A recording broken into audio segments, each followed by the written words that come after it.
రంగారెడ్డి జిల్లా కేఎల్హెచ్ యూనివర్సిటీలో అంతర్జాతీయ ఏఐ మేధా సదస్సు కార్యక్రమాన్ని ప్రారంభించారు. మొయినాబాద్ అజిత్ నగర్ లోని కేఎల్హెచ్ యూనివర్సిటీలో ఏఐ టూల్స్ పై విద్యార్థులకు అవగాహన కల్పించడానికి ఈ రోజు సాంకేతిక కార్యక్రమాలు నిర్వహించారు. థింక్ ఏఐ సదస్సులో ప్రపంచవ్యాప్తంగా ఉన్న పరిశోధకులు తమ పరిశోధనా పత్రాలను సమర్పించినట్లు యూనివర్సిటీ డైరెక్టర్లు తెలిపారు. మొత్తం 108 పత్రాలు అంతగా వాటిలో ఉత్తమమైన 28 పత్రాలను స్ప్రింగర్ సిసిఐఎస్ పుస్తక శ్రేణిలో ప్రచురణకు ఎంపిక చేసినట్లు వెల్లడించారు.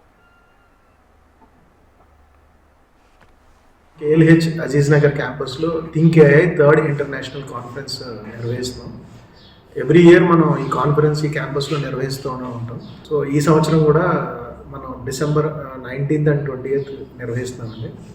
సో దీనికి కీనోట్ స్పీకర్స్ కింద ప్రొఫెసర్ యజ్ఞన్ నారాయణ గారు from IIT Hyderabad and doctor Sharada madam from ఐకార్ట్ సైంటిస్ట్ అండ్ అఫ్తాబ్ గారు ఫ్రమ్ టెక్నాలజికల్ యూనివర్సిటీ బెర్లిన్ నుంచి కూడా వచ్చారు.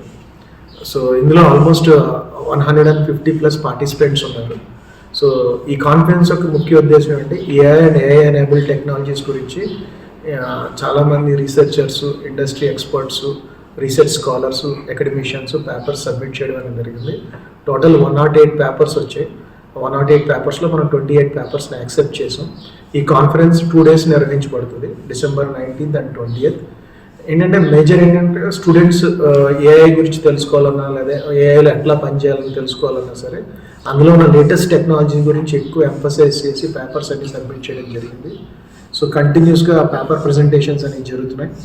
సో దీనికి ఎంత సక్సెస్ అవ్వడానికి కారణం మా అకాడమిక్ లీడర్షిప్ టీం, అది కాకుండా మా యూనివర్సిటీ మేనేజ్మెంట్ ఇప్పుడు ఈ కాన్ఫరెన్స్ని సపోర్ట్ చేసి ఇంత గ్రాండ్ సక్సెస్ చేసినందుకు మా మేనేజ్మెంట్కి కూడా చాలా థ్యాంక్స్ అండి.